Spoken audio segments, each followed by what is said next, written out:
Bien, amigos, todos los dominicanos creo que sabemos que se está reclamando una ley de partido, un régimen electoral que regulen la organización y la celebración de elecciones para garantizar más democracia y más equidad.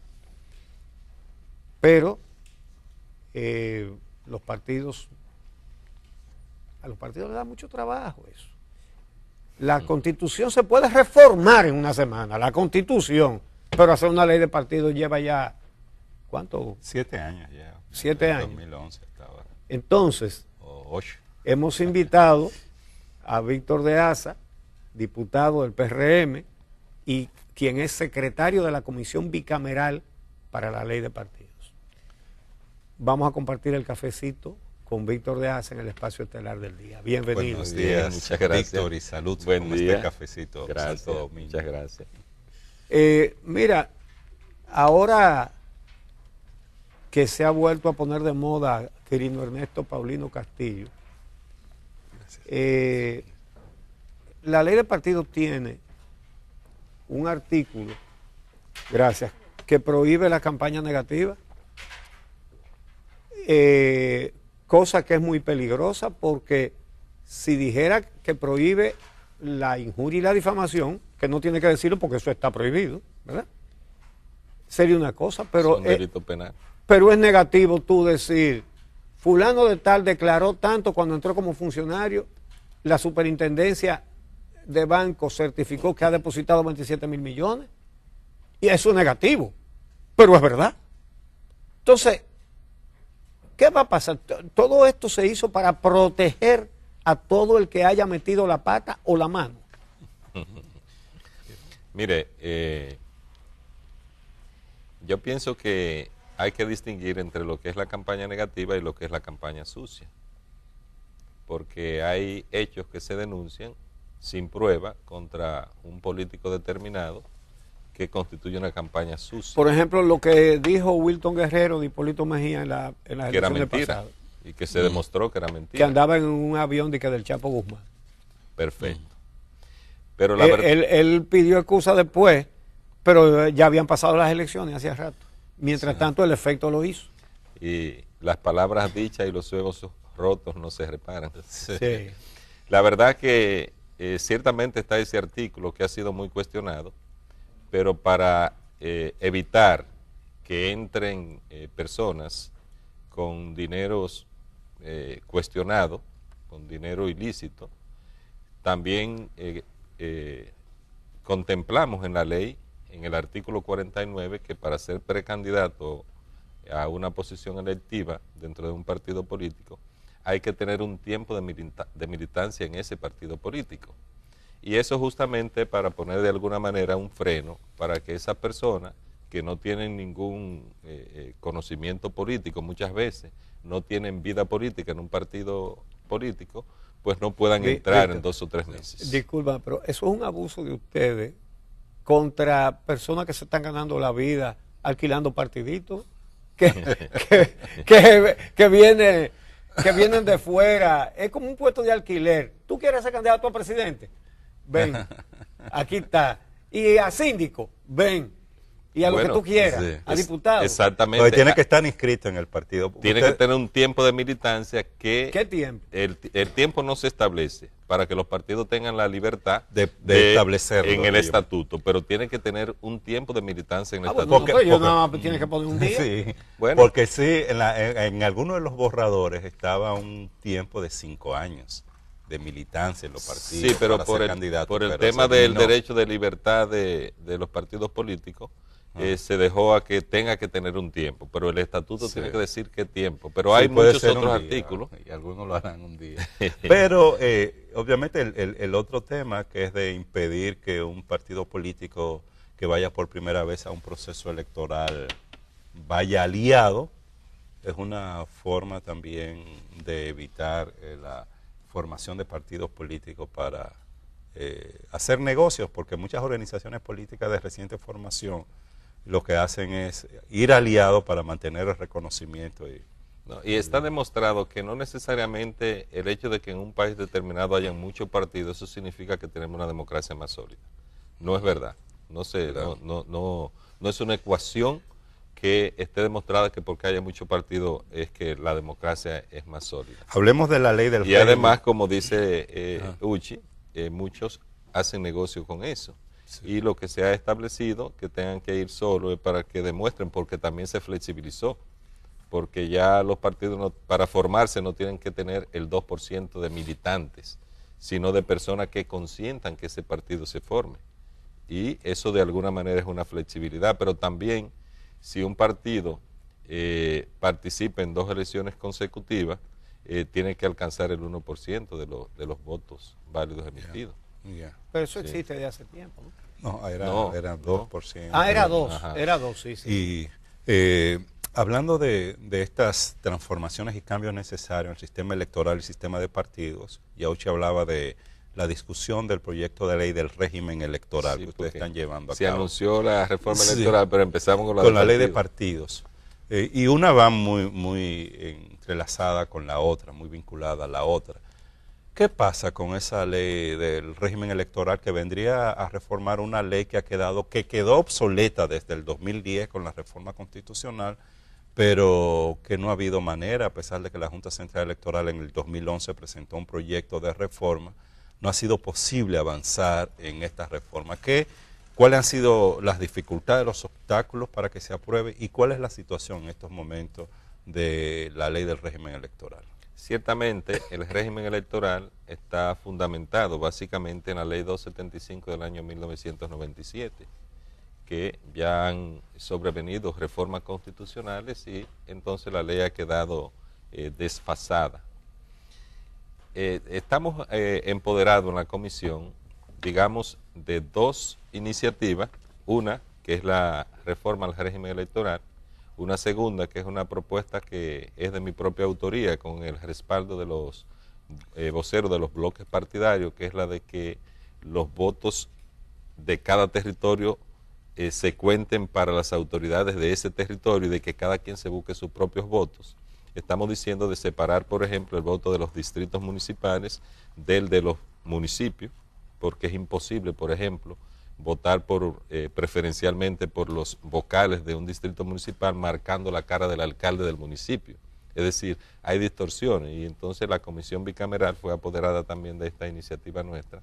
Y una tercera, que es una propuesta del Tribunal Superior Electoral, que busca que se creen salas contenciosas en las juntas electorales, pero que choca con el artículo 213 que establece que las juntas electorales tienen funciones administrativas y contenciosas. Pero ahí hay también un problema que hay que resolver. ¿A la Junta Central se le quitó la potestad contenciosa? Pero se mantuvo para las juntas electorales y el Tribunal Superior Electoral, con razón, dice, en primer grado, por ejemplo, tienen competencia contenciosa y en apelación al Tribunal Superior Electoral. Pero el Tribunal Superior Electoral no es quien designa esos funcionarios. Hay gente que no son abogados y entonces hacen labor de jueces, porque cuando usted juzga en materia electoral está haciendo una labor de juez y eso le correspondería a un abogado, porque para ser juez hay que ser profesional del derecho. Es decir, hay que buscar una solución a este tema. ¿Cuál es el estatus? Nosotros avanzamos hasta el artículo 166 en la legislatura anterior. ¿Cuántos son? 248. Y lo que se hizo fue en esta legislatura extraordinaria que la comisión, como fue la misma que se ratificó, ratificamos por un asunto de procedimiento legal lo que habíamos avanzado en la pasada legislatura e iniciamos de nuevo en el artículo 166 y llegamos hasta el artículo 190.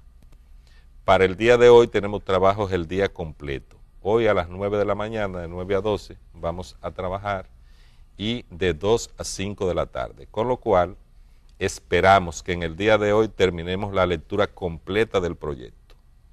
Y la próxima semana trabajaremos lunes, miércoles y jueves y viernes si fuera necesario, para entonces revisar una matriz que tenemos con los consensos, cuáles son los consensos que hemos arribado, otras con los temas diferidos, que son los temas dejados sobre la mesa, y otra con unos temas que hay en subcomisiones, como es el tema, por ejemplo, del financiamiento, que hay una comisión que preside el diputado Alfredo Pacheco, y hay obviamente senadores y más diputados, para el tema del financiamiento, y que ya tienen una propuesta para el tema del financiamiento. Otros temas son, por ejemplo, el voto preferencial, que se ha planteado desde el Partido Revolucionario Moderno, la separación del senador de los diputados, y hay una propuesta, o hay pareceres, digamos. El mío particular es de que se transfiera más competencia a los ciudadanos al momento de votar, y que usted pueda votar por el senador de un partido, si lo prefiere, y el diputado de otro partido. En ese sentido, habría que, hemos planteado que el sistema de escogencia de los diputados en una determinada circunscripción sea por mayoría simple. Es decir, en mi circunscripción, por ejemplo, somos 8, los 8 que más votos alcancemos sean los diputados. Porque ocurre en la actualidad que por el método de Home, la aplicación del método de Home para la asignación de los escaños, muchas veces un diputado obtiene, digamos, como un caso que hay en San Juan, que un diputado obtuvo casi 9.000 votos, pero no fue diputado, porque cuando le aplican el método de Home, entonces le corresponde a otro partido. O en Santiago tenemos un compañero que sacó casi 7.000 votos y no es diputado, sin embargo, en esa misma circunscripción hay uno que con 3.000 y pico de votos es diputado. Se determina primero el partido, la cantidad de votos que ha obtenido el partido. Y entonces después hace que se pierda el carácter preferencial de los electores en esa determinada circunscripción. Otro tema que tenemos que revisar es la propuesta de la creación de la figura del fiscal electoral, porque si le estamos poniendo, digamos, como decimos, diente a la ley, garras en el sistema sancionatorio, desde retener los fondos a los partidos políticos y devolverlo a la cuenta única del Tesoro hasta la inhabilitación de candidatura, tenemos que tener entonces un funcionario que se encargue de perseguir los delitos electorales.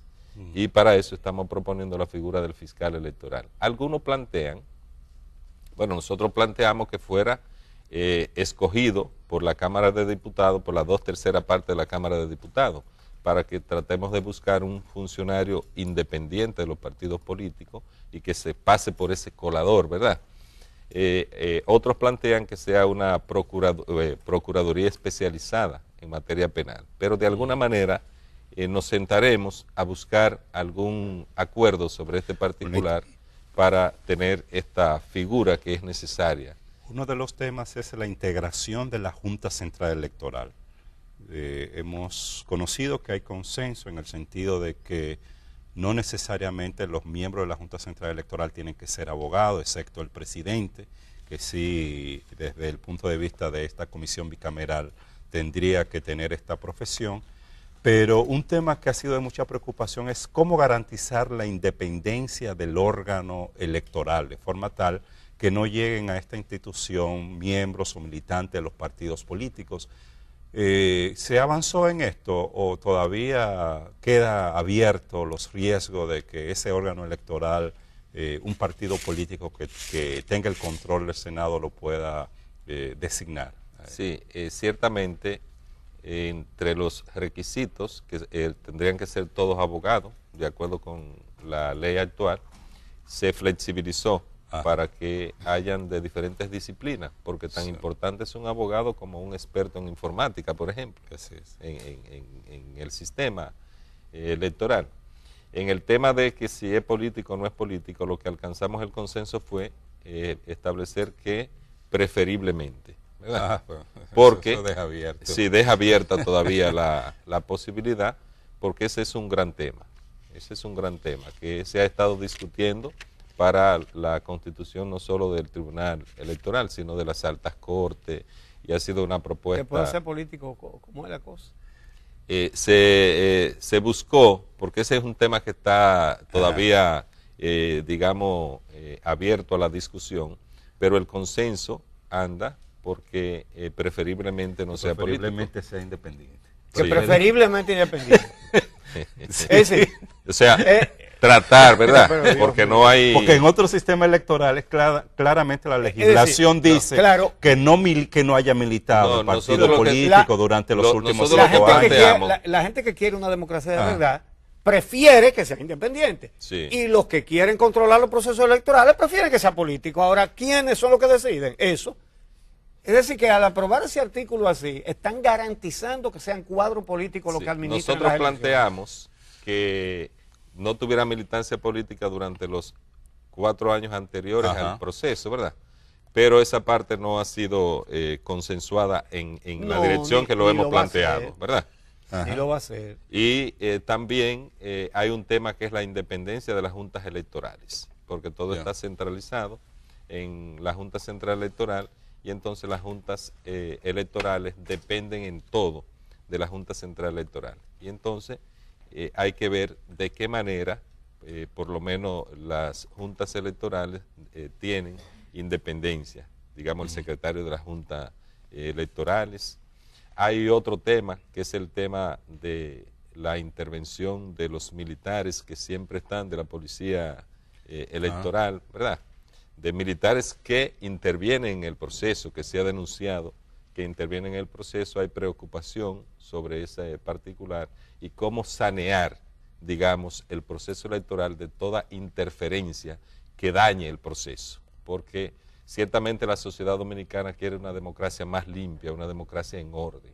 Y nosotros, desde la Comisión Electoral y desde el Congreso, tenemos que estar en sintonía con ese deseo de la gente y además de la sociedad, y además porque somos políticos y nosotros necesitamos participar de una democracia garantista. ¿Qué se está planteando para una mayor transparencia y fiscalización del financiamiento político en las campañas electorales?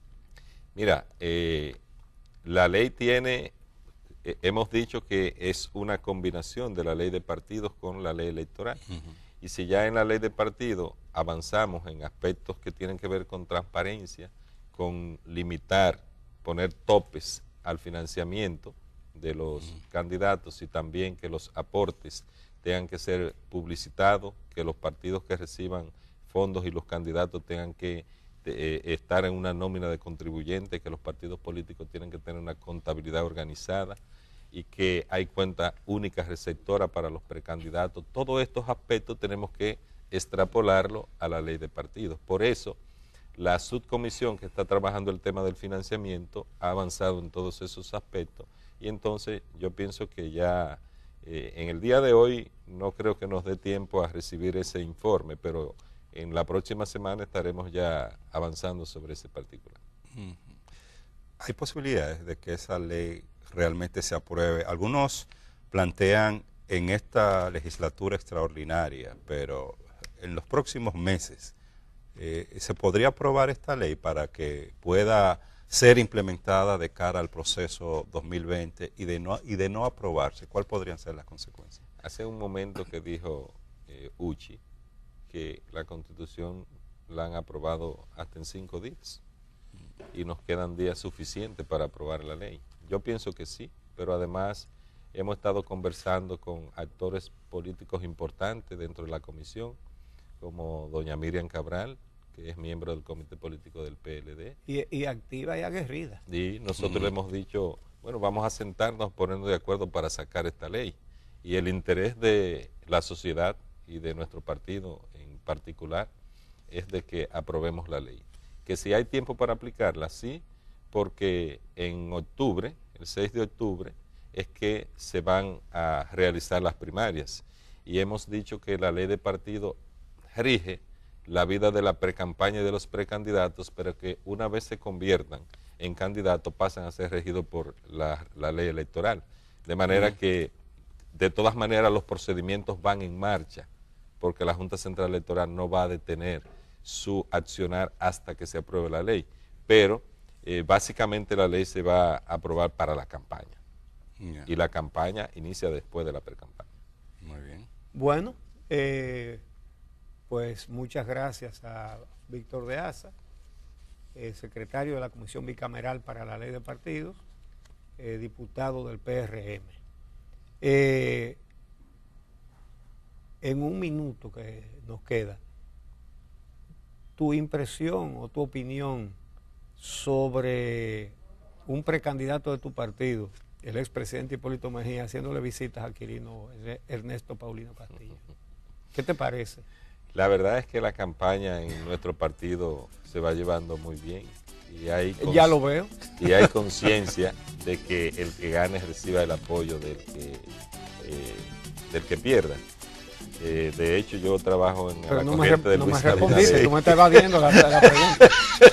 No la estoy evadiendo, estoy montando la respuesta. Ok, pero solo un minuto, ya van 30 si segundos. gana, aunque yo trabajo con Luis Abinader, contará con mi respaldo. Obviamente ya él ha admitido que fue a esa visita y dijo cuál fue el objetivo de su visita. Bien, cómo no. Bueno, muchas gracias a Víctor de Asa, gracias a ustedes por acompañarnos. Mañana tenemos otra cita a las 6 de la mañana aquí en El Día en Telesistema 11. Los esperamos.